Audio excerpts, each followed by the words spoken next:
हम लोग पटरी लगाते थे, पूरा हमारा तवा पतीला उतीला जितना भी सामान था 4 सिलेंडर विलेंडर सब बह गया। कभी भी नहीं हुआ ऐसा, बारिश आई तूफान आए आंधी आई ये नाला भर भर के चला, कभी ऐसा नहीं हुआ। लेकिन सब ये WHO की वजह से हुआ है। 19 जुलाई 2020 की सुबह दिल्ली के अन्ना नगर इलाके के लोगों के लिए आफत बनकर आई। कुछ ही घंटों की बारिश ने इस इलाके के कई मकान को पानी में तिनके की तरह बहा दिया। हम इस वक्त उसी अन्ना नगर इलाके में हैं जहां करीब 10 घर पानी में पूरी तरह से तहस नहस हो गए हैं। इसके अलावा कई सारे मकान हैं जिसमें दरार आ गया है और वो टूट गए हैं। लेकिन सबसे अच्छी बात यह है कि यहाँ जो लोग थे वो सुरक्षित मकान से बाहर आ गए थे।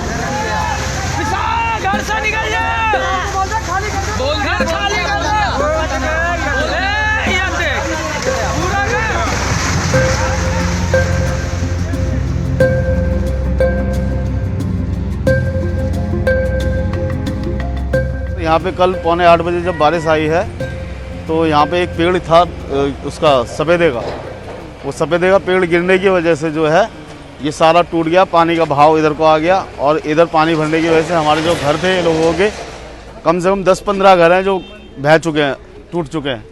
और जो मेन घर थे, जो बड़ा वाला घर गिरा था, वो तो बिल्कुल नाले में धंस चुका है पूरा का पूरा। उसके घर में से किसी के जो बदन पे कपड़े हैं वही है।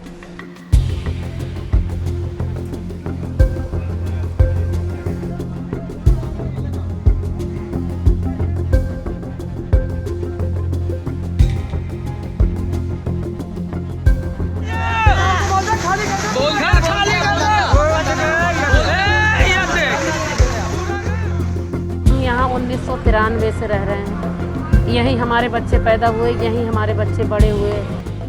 तो जब घर इधर WHO की तरफ से उनकी टीन टप्परें गिरने लग गई, उनकी तरफ जब दीवार टूटने लग गई तो लोग हल्ला मचाने लग गए कि भाई घर खाली करो, भाई घर खाली करो।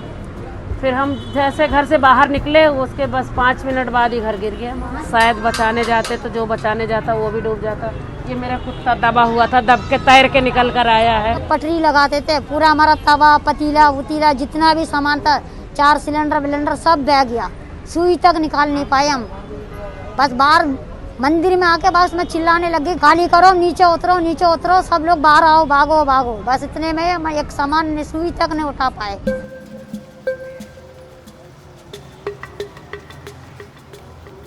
कभी भी नहीं हुआ ऐसा, बारिश आई तूफान आए आंधी आई ये नाला भर भर के चला, कभी ऐसा नहीं हुआ। लेकिन सब ये WHO की वजह से हुआ है। उसकी वजह से ये है कि इसके अंदर जो ये बिल्डिंग बन रही है ना, तो नीचे 5 मंजिल बेसमेंट बन रही है, इसमें पार्किंग वगैरह बन रही है। तो इन्होंने पहले ये सपोर्ट नहीं की कि ये नाला है, इसकी मट्टी बहाएगी, इधर कट जाएगा, ये सब इन्होंने कुछ नहीं करा। यहाँ पे एक पेड़ लगा हुआ था काफ़ी बड़ा सफेदे का, बहुत पुराना पेड़ था वो, और इन्होंने पानी के पाइप निकाले हुए थे। वो पानी के पाइप बजाय नाले में डालने के ऊपर ही डाले हुए थे पुश्ते पे, तो पुश्ते की मट्टी कट कट के वो सारा गैप बन गया उसके अंदर। तो वो पानी सारा ऊपर चढ़ने की वजह से बैक मारने की वजह से वो सारा घर में आ गया पानी।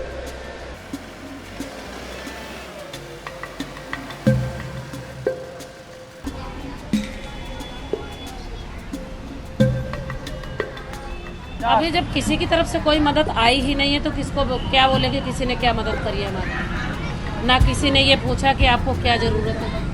देखने को तो सबने ही देखा है, पूरे हिंदुस्तान ने देखा है कि हम किस तरह परेशान हैं। लेकिन अभी तक किसी ने ये नहीं बोला कि आपको किस चीज़ की ज़रूरत है। हम 10 घर के लोग छोटे छोटे बच्चे लेके ऐसे पड़े हैं।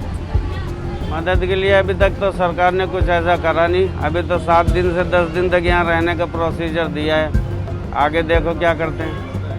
अभी तक मदद की कोई वो नहीं आई कि हम इतना मुआवजा देंगे या वो देंगे, ऐसा मुआवजे की अभी कोई डील नहीं हुई। टूटे मकान और पानी में बिखरे पड़े सामान दिल्ली सरकार और MCD के कामकाज पर बड़ा सवाल उठा रहे हैं। दिल्ली में नहर के किनारे कई सारी झोपड़ियां हैं, झुग्गी झोपड़ियां हैं, कई सारे स्लम हैं जिसमें हज़ारों लोग रहते हैं। लेकिन फिर भी कुछ घंटे की बारिश ने इस इलाके में तबाही मचा दी। और क्या अब सवाल ये है कि क्या सरकार इन बातों से, इन चीज़ों से जो हुआ है उससे कुछ सीख ले पाएगी और फिर इन झुग्गी झोपड़ी में रहने वाले को क्या सुरक्षित ज़िंदगी मुहैया करा पाएगी।